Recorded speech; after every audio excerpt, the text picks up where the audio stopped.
In this screencast, we're going to look at how chemical potential changes if we add salt to water.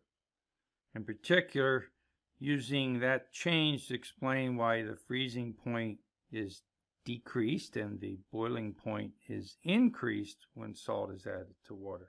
And so our starting point is first to look at the relation between the change in Gibbs free energy, which for a single component corresponds to change in chemical potential. So differential change in Gibbs free energy for single component, in this case water, is the change in the chemical potential, and that's equal to changes due to changes in pressure and temperature. What we're interested in is constant pressure. And now as we change the temperature, how's the chemical potential change? How much it changes depends on the entropy.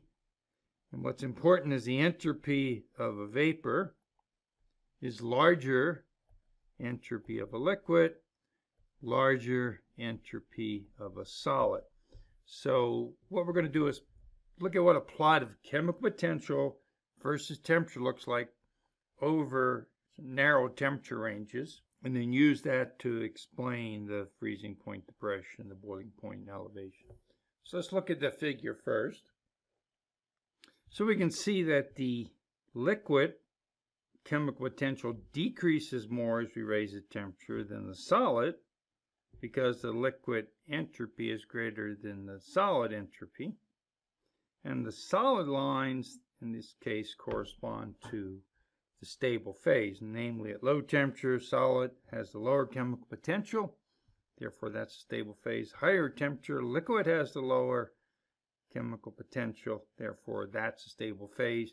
That crossing point, of course, is the melting point or the freezing point. In this case, let's assume this is water. And so now let's look at what happens as we add salt.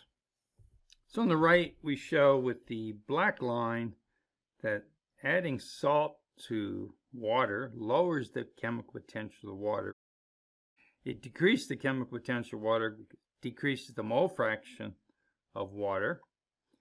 And so just from looking at the chemical potential changes with temperature, we can see that now the intersection between the solid and the liquid phases, so salt water and solid ice, is at a lower temperature. We've lowered the melting point, or we've lowered the freezing point. This is the well-known freezing point depression that results when salt's added to water, and indeed this is why salt's distributed in streets when it's icy to help melt the ice and lower the melting point.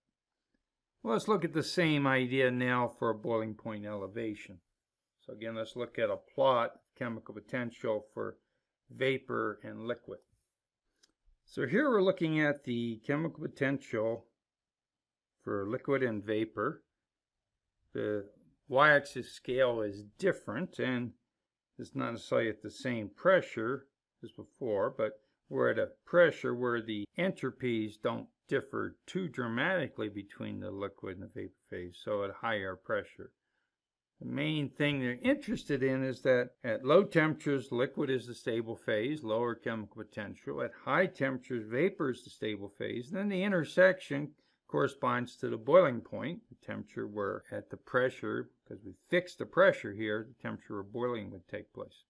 So now if we add salt to the liquid, let's look at what happens. So just like before, salt, the black line, we've lowered the chemical potential of the water because we've lowered the mole fraction of water by addition of salt. And we can see now the intersections between the salt solution and the vapor, the chemical potential intersection is at a higher temperature. And so the stable phase, namely the salt solution, exists as liquid to a higher temperature. We've raised the boiling point. So this explains then, in terms of chemical potential, why as we add salt, we raise the boiling point of a liquid.